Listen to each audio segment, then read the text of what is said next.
For the last 3 years, we at 365 Data Science have been trying to answer one big question. What makes a data scientist? Since we are talking about data science, the only logical way to approach the question is to ask the data. And that's what we've done for 3 consecutive years. Since 2018, we have explored 1001 data scientist LinkedIn profiles to uncover the most interesting trends in the data science field. In this video, we will go through the most important findings from the last 3 years. In fact, we have created a very cool and interactive PowerBI dashboard, which you can use to analyze the data yourself. Link in the description. If you prefer to digest our own analysis, just carry on with the video. According to the data, the average data scientist from 2018 to 2020 is a male with a second-tier degree, coming from a quantitative background, which is not necessarily data science or computer science. Their preferred programming language is Python, but they'd often know R and SQL.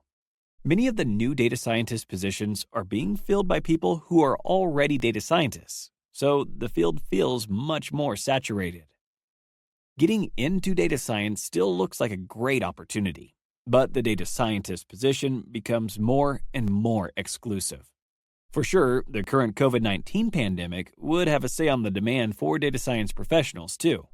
However, this is maybe the right time for you to dedicate yourself to starting a career in data science once the pandemic is over. And if you've set your sight on a career in data science, we've got you covered. We developed the 365 Data Science program to help people of all backgrounds enter the field of data science.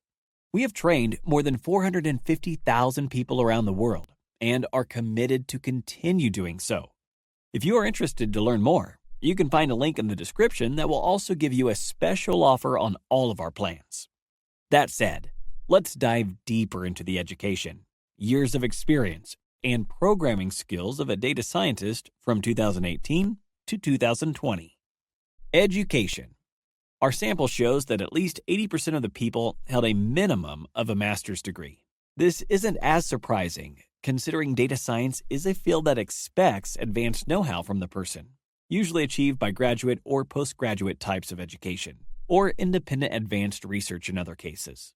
And while specialization is important, a PhD is not really a requirement for breaking into data science. Indeed, over the years, the number of PhD holders has remained consistent, making up about 27% of our study. On the contrary, starting from 2018, there was a rise of about 20% in the professionals with a master's degree. Area of studies. In 2018 and 2019, economics and social sciences, computer science, and statistics and mathematics were filling up the top 3 most popular fields of study of data scientists. 2020 was the first year ever that featured data science and analysis, 22%, as the top degree. Therefore, we can assume that universities have started to catch up with the demand for data science education. Graduates from the engineering, natural sciences, and other fields constitute approximately 11% of our data each. This indicator has remained stable throughout the years. Interestingly, in 2020, most women in our sample have earned a statistics and mathematics related degree, 24% of the female cohort. In comparison, men most likely earned a degree in data science and analysis, 22%, with computer science, 19%, being a close second. Years on the job. If you are changing jobs or working through your data analyst years, you must be wondering whether you've got the right experience for the position. In terms of tenure, in 2018, almost all data scientists were newcomers to the data scientist position. Some of this was driven by name changes to their occupation, but mostly the supply was so little that it was way easier to enter the field. Currently, we are observing a much tougher playing field. The majority of data scientists have more than 2 years on the job, and it seems like a very small proportion of the total data scientist pool is new. In fact, in 2020, 52% of the cohort held the title data scientist at their previous position. Programming languages. The programming skills a data scientist needs are arguably the most interesting area of research, at least for us. For many years, R was the preferred language a data scientist was expected to speak. In 2018 and 2019, Python started eating away at R.